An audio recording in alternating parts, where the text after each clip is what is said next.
আজকে চলে এলাম। এই যে ফ্যানটা আছে, ফ্যানের একটা স্ট্যান্ড খারাপ হয়ে গিয়েছিলো, স্ট্যান্ডটা লাগাতে। তো স্ট্যান্ডটা লাগিয়ে দিলাম। তারপরে লোকেশানে চলে আসলাম। এটা হচ্ছে চৌম্যান, মানে বিরাটের দিকে পড়ছে, সোদপুরের দিকে, সরি। তো এর পিছনে বাড়িটা ছিল। এই যে বাড়িতে এসিটা ছিল, এসিটাকে সার্ভিস করতে হবে, ফুল জেট ক্লিন সার্ভিস।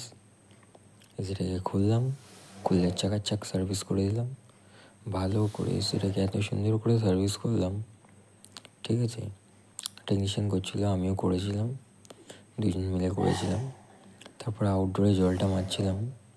তো আউটডোর থেকে এত নোংরা বার হচ্ছে, এত নোংরা বার হচ্ছে, যেন মনে হচ্ছে মাটি দিয়ে কেউ যেন মানে ওটা লেপে দিয়েছে।